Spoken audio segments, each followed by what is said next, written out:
BJP, JDS, TMC, TDP ಹೀಗೆ ದೇಶದಲ್ಲಿ ಹಲವು ರಾಜಕೀಯ ಪಕ್ಷಗಳಿವೆ. ಆ ಪಕ್ಷಗಳಿಗೆ ಅಧ್ಯಕ್ಷರು, ಪ್ರಧಾನ ಕಾರ್ಯದರ್ಶಿ ಎಂಬ ಹುದ್ದೆಗಳನ್ನು ಒಳಗೊಂಡ ಸಮಿತಿಗಳಿವೆ. ಆದರೆ ಎಡಪಕ್ಷಗಳ ನಾಯಕತ್ವದ ಸಮಿತಿ ರಚನೆ ಇತರ ರಾಜಕೀಯ ಪಕ್ಷಗಳಿಗಿಂತ ವಿಭಿನ್ನವಾಗಿದ್ದು, ಒಂದು ಪಕ್ಷವೆಂದರೆ ಓರ್ವ ಅಧ್ಯಕ್ಷ ಎಂಬ ರಾಜಕೀಯ ವ್ಯವಸ್ಥೆಯಲ್ಲಿ ಎಡರಂಗಗಳ ಸಂಘಟನಾತ್ಮಕ ರಚನೆಯು ಪ್ರತ್ಯೇಕವಾಗಿ ನಿಲ್ಲುತ್ತದೆ. ಕಮ್ಯುನಿಸ್ಟ್ ಪಕ್ಷಗಳಾದ ಸಿಪಿಐಎಂಎಲ್ ಮೊದಲಾದ ಪಕ್ಷಗಳಿಗೆ ಅಧ್ಯಕ್ಷ ಗಾದಿಯಲ್ಲಿ ರಾಜ್ಯ ಕಾರ್ಯದರ್ಶಿ, ಪ್ರಧಾನ ಕಾರ್ಯದರ್ಶಿಯೇ ಸುಪ್ರೀಂ. ಇದುವೇ ಉನ್ನತ ಹುದ್ದೆ. ಪ್ರಜಾಸತ್ತಾತ್ಮಕ ಪಕ್ಷ ಎನಿಸಿಕೊಂಡ ಉಳಿದ ಪಕ್ಷಗಳಿಗಿಂತ ಎಡರಂಗಗಳಲ್ಲಿ ಕಾರ್ಯದರ್ಶಿ ಆಯ್ಕೆ ಪ್ರಕ್ರಿಯೆ ವಿಭಿನ್ನ. ಇಲ್ಲಿ ಓರ್ವ ವ್ಯಕ್ತಿಯನ್ನ ಆಯ್ಕೆ ಮಾಡಿ ಕುರ್ಚಿಯಲ್ಲಿ ಕೂರಿಸುವಂತಿಲ್ಲ. ಆಯ್ಕೆ ಪ್ರಕ್ರಿಯೆ ಆ ರೀತಿ ನಡೆಯುವುದೂ ಇಲ್ಲ.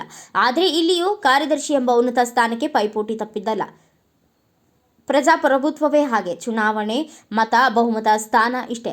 ಸಿಪಿಐಎಂನ 24ನೇ ಕರ್ನಾಟಕ ರಾಜ್ಯ ಸಮ್ಮೇಳನದಲ್ಲಿ 35 ಜನರ ನೂತನ ರಾಜ್ಯ ಸಮಿತಿಯನ್ನು ಆಯ್ಕೆ ಮಾಡಲಾಗಿದೆ. 12 ಜನರ ರಾಜ್ಯ ಕಾರ್ಯದರ್ಶಿ ಮಂಡಳಿಯನ್ನು ಆಯ್ಕೆ ಮಾಡಲಾಗಿದೆ. ನೂತನ ರಾಜ್ಯ ಕಾರ್ಯದರ್ಶಿಯಾಗಿ ಡಾಕ್ಟರ್ ಕೆ ಪ್ರಕಾಶ್ ಆಯ್ಕೆಯಾಗಿದ್ದಾರೆ. ಕಾರ್ಯದರ್ಶಿ ಮಂಡಳಿ ಸದಸ್ಯರಾಗಿ ಹಿರಿಯ ಮುಖಂಡರಾದ ಬಸವರಾಜ್, ಜೆಸಿ ಬಯ್ಯಾರೆಡ್ಡಿ, ಮೀನಾಕ್ಷಿ ಸುಂದರಂ ಸೇರಿದಂತೆ ಇನ್ನು ಅನೇಕರು ಆಯ್ಕೆಯಾಗಿದ್ದಾರೆ.